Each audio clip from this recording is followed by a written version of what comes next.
제오부. 황금으로 빛난 성전.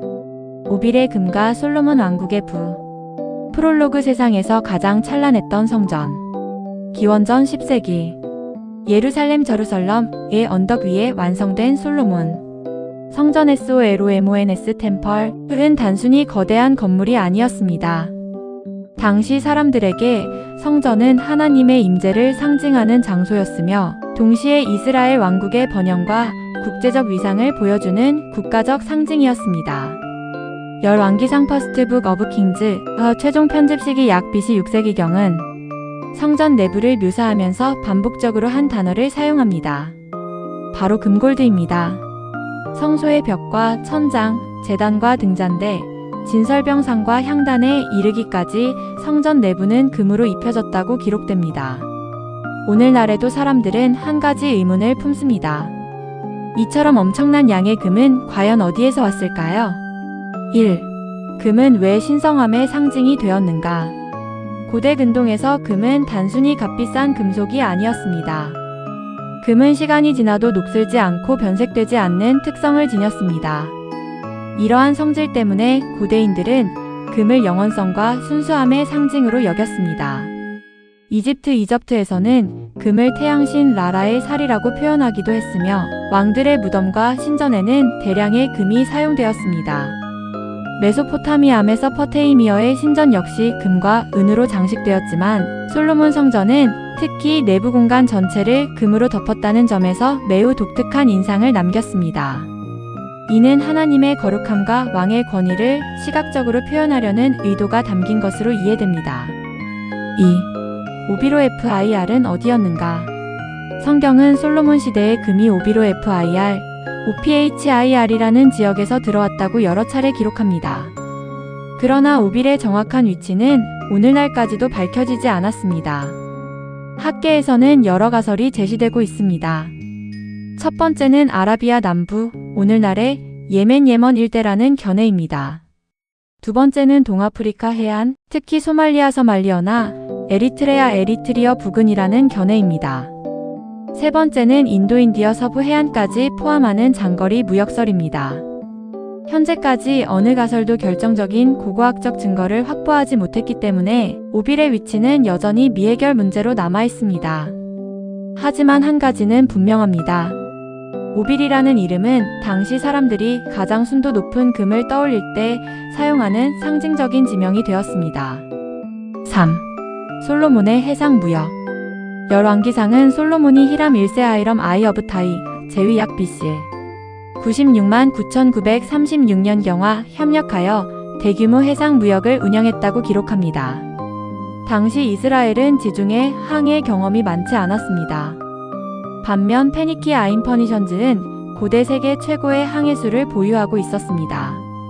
솔로몬은 이러한 페니키아의 기술을 활용하여 홍해레드시 북쪽의 에시온게베리지 IOM-GEBER 이 항구에서 선단을 출항시켰습니다. 성경은 이 선단이 약 3년마다 금과 은, 상아, 원숭이, 공작 등을 실어왔다고 전합니다. 이 기록은 솔로몬 시대 이스라엘이 국제교역망과 연결되어 있었음을 보여주는 중요한 자료입니다. 다만 일부 품목과 항해의 기간에 대해서는 문학적 과장이나 상징적 표현이 포함되었을 가능성도 학계에서 함께 논의되고 있습니다. 4. 황금으로 덮인 성전의 의미. 성전 내부를 금으로 입혔다는 기록을 문자 그대로 받아들일 것인지 아니면 왕실 문학에 과장된 표현으로 볼 것인지는 학자들 사이에서도 의견이 나뉩니다. 그러나 대부분의 연구자들은 한 가지 점에는 동의합니다. 솔로몬 성전이 당시 이스라엘에서 가장 귀중한 건축물이었으며 금이 집중적으로 사용된 것은 역사적으로 충분히 가능하다는 것입니다. 고대 사회에서 왕은 국가의 부를 가장 거룩한 공간에 바침으로써 자신의 통치가 하나님께 속해 있음을 드러내고자 했습니다. 따라서 성전의 황금 장식은 단순한 사치가 아니라 종교적 헌신과 왕권의 정당성을 상징하는 장치였습니다. 스바 여왕은 왜 예루살렘을 찾았는가? 솔로몬의 부를 이야기할 때 빠질 수 없는 인물이 있습니다. 바로 스바 여왕 퀸 오브 시버, 영어 퀸 오브 시버입니다.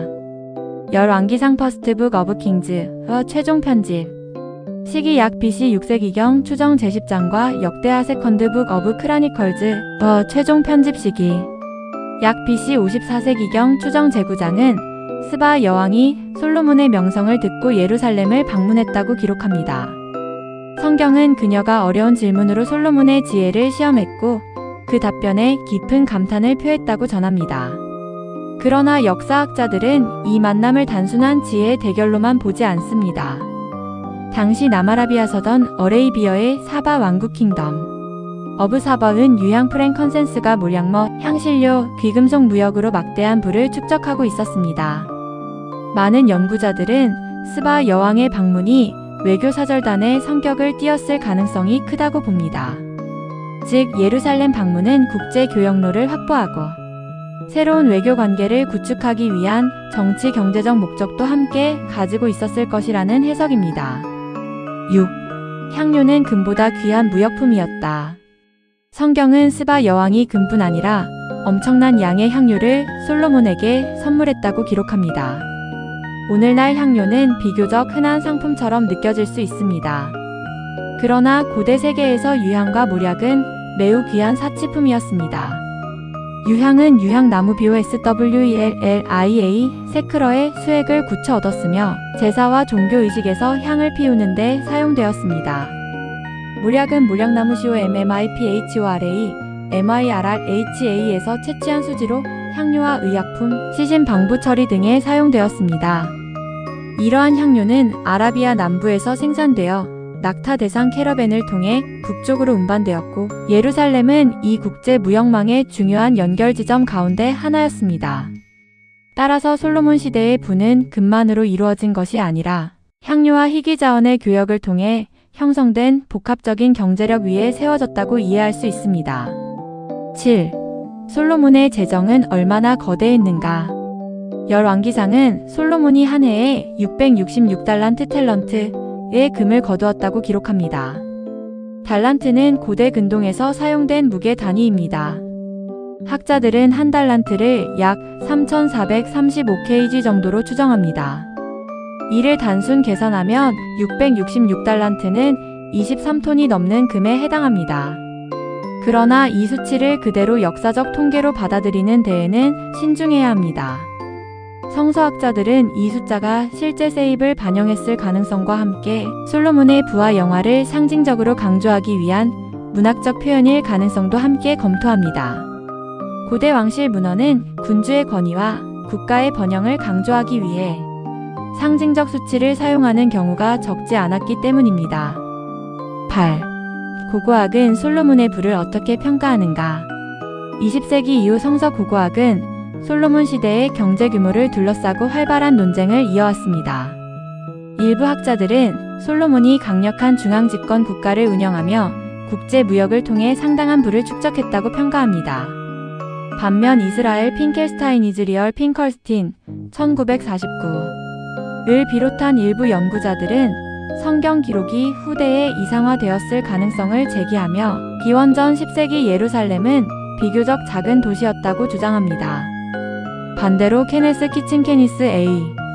키천 1932-2025 아미아이 마자르 A. MIHAI MAGAR 1942 등은 고고학 자료와 주변 국가 기록을 종합할 때 통일 왕국의 실제와 상당한 국제 교류는 충분히 역사적으로 설명될 수 있다고 평가합니다. 현재 학계의 공통된 입장은 성경의 모든 숫자를 문자 그대로 받아들이기보다 고고학과 문헌을 함께 검토하여 역사적 실체를 재구성해야 한다는 것입니다. 9. 황금은 왜 성전의 내부에 집중되었는가? 흥미로운 점은 성경이 성전의 외관보다 내부의 황금 장식을 훨씬 자세히 묘사한다는 사실입니다. 이는 고대 이스라엘 신앙의 중요한 특징을 보여줍니다. 성전의 가장 거룩한 공간은 많은 사람이 보는 외부가 아니라 하나님께 예배를 드리는 내부 공간이었습니다. 따라서 황금은 인간의 과시를 위한 장식이라기보다 하나님께 드리는 최고의 헌신을 상징하는 재료였습니다. 이러한 사상은 훗날 제2성전과 유대교 성전 전통에도 지속적인 영향을 미쳤습니다. 제오부 결론. 솔로몬 성전을 황금으로 장식한 이유는 단순히 불을 과시하기 위해서가 아니었습니다. 고대 이스라엘 사람들은 가장 귀한 것을 하나님께 드리는 것이 가장 큰 영광이라고 믿었습니다. 오빌의 금은 그 믿음을 눈에 보이는 형태로 표현한 재료였습니다. 비록 오빌의 정확한 위치는 오늘날까지도 밝혀지지 않았지만 그 이름은 오랫동안 풍요와 번영, 그리고 하나님께 드리는 최고의 예물을 상징하는 말로 남았습니다. 그리고 황금으로 빛났던 성전은 단순한 건축물이 아니라 한 왕국의 신앙과 경제력, 국제교역, 그리고 정치적 이상이 집약된 역사적 상징이었습니다. 다음 제육부 예고. 놋바다와 열 눈물 두멍. 성전 제사의 과학과 상징. 다음 시간에는 솔로몬 성전에 설치되었던 거대한 놋바다 브란즈, 시와 10개의 눈물 두멍 브란즈, 레이버즈, 청동재단의 구조와 기능을 살펴보고 고대 제사 의식과 정결 예법이 어떤 의미를 가졌는지 고고학과 성서 기록을 함께 분석해 보겠습니다. https://BLOG NAVER COMSEAN 1321 블로그를 방문하시면 더 좋은 자료들이 있습니다. 후원 계좌 NH농협 352-2350-4319-13